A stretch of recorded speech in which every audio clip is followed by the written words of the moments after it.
विजयादशमीच्या औचित्यानं नागपुरात राष्ट्रीय स्वयंसेवक संघाचे सरसंघचालक मोहन भागवत यांनी संघाच्या शताब्दी वर्षाच्या पार्श्वभूमीवर महत्त्वपूर्ण भाषण केलं। या भाषणात देश विदेशातील राजकीय, सामाजिक, आर्थिक आणि सांस्कृतिक प्रश्नांवर त्यांनी ठोस भूमिका मांडली। पाहूया त्यांच्या भूमिका। नमस्कार, मी राजेश सावंत आणि तुम्ही पाहताय प्रहार न्यूज लाईन।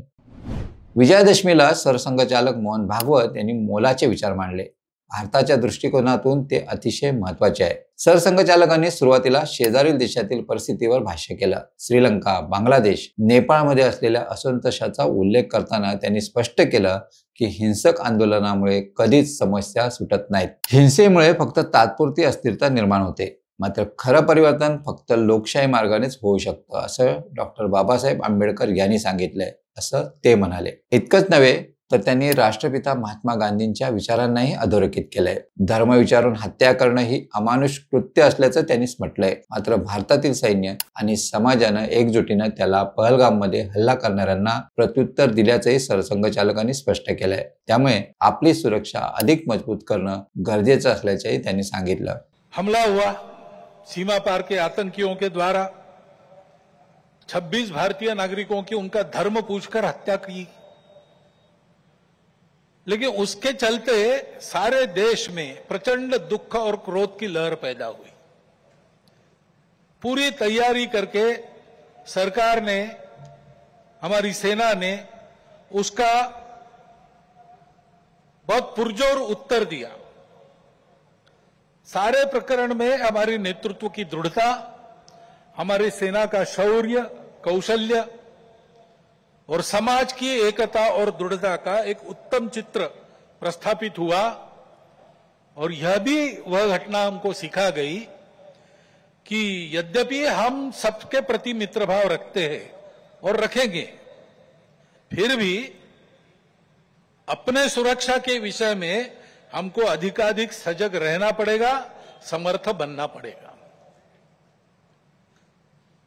क्योंकि इस घटना के बाद दुनिया में विभिन्न देशों ने अपनी अपनी जो भूमिका ली, उसमें हमारी ये भी ध्यान में आया कि हमारे मित्र कौन कौन है और कहां तक है।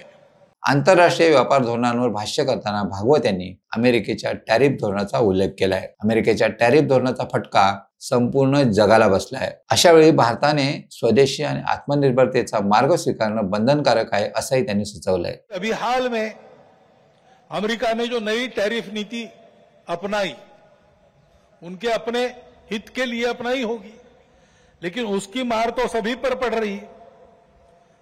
इसलिए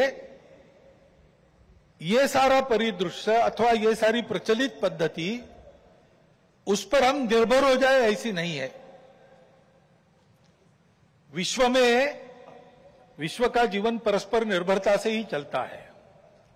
राष्ट्रों में आपस में सब प्रकार के संबंध होने पड़ते हैं। अकेला राष्ट्र अलगाव में, आइसोलेशन में जी नहीं सकता। परंतु ये निर्भरता मजबूरी में न बदल जाए, क्योंकि वो कब बदलेगी, कैसे बदलेगी, उसका कोई पता नहीं। और इसलिए इस निर्भरता को मानते हुए, विश्व जीवन की एकता को मानते हुए, हमको इसको मजबूरी न बनाते हुए जीना अगर है तो स्वदेशी और स्वावलंबन का कोई परिणाम नहीं, कोई पर्याय नहीं। हमको आत्मनिर्भर होना पड़ेगा, स्वावलंबी जीवन जीना पड़ेगा, स्वदेशी का उपयोग करना पड़ेगा, और फिर भी अंतर्राष्ट्रीय संबंधों का सब प्रकार के, राजनयिक हो, आर्थिक हो, व्यापारिक हो, इन सबका जतन हमको करना पड़ेगा। लेकिन उसमें मजबूरी नहीं होगी, हमारी अपनी इच्छा होगी, हमारा अपना सद्भाव होगा, ऐसा हमको बनना पड़ेगा।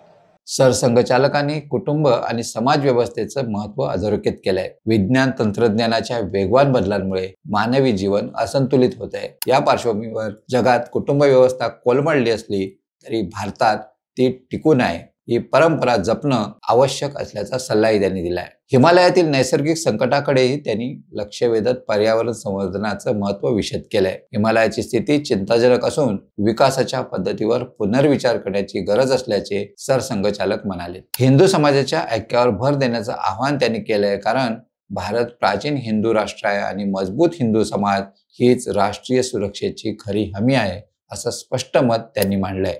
शेवटी भागवतांनी पुन्हा एकदा 7 सामाजिक पापांची आठवण करून दिली. त्यामध्ये परिश्रमाशिवाय काम, विवेकाशिवाय आनंद, चारित्र्याशिवाय ज्ञान, नैतिकतेशिवाय व्यापार, मानवतेशिवाय विज्ञान, बलिदानाशिवाय धर्म आणि सिद्धांताशिवाय राजकारण याची आठवण करून दिली आहे. कारण हीच समाजातील असमतोलाची खरी कारणं आहेत, असं स्पष्ट भूमिका सरसंघचालक मोहन भागवत यांनी मांडले. एकूणच विजयादशमीच्या मंचावरून सरसंघचालकांनी एकाच वेळी देशांतर्गत आणि आंतरराष्ट्रीय प्रश्नांचा उहापोह केलाय. स्वदेशी, आत्मनिर्भरता, समाजव्यवस्थेची जपणूक आणि हिंदू समाजाच्या एकतेवर त्यांनी भर दिलाय. नागपूरच्या या भाषणातून येणाऱ्या काळासाठी संघाचे मार्गदर्शन स्पष्टपणे दिसून आलंय. तुम्हाला ही माहिती कशी वाटली कमेंट्समध्ये नक्की कळवा आणि अशाच नवनवीन व्हिडिओ पाहण्यासाठी प्रहार न्यूझीलँड चॅनलला लाईक, शेअर आणि सबस्क्राईब करायला विसरू नका. धन्यवाद.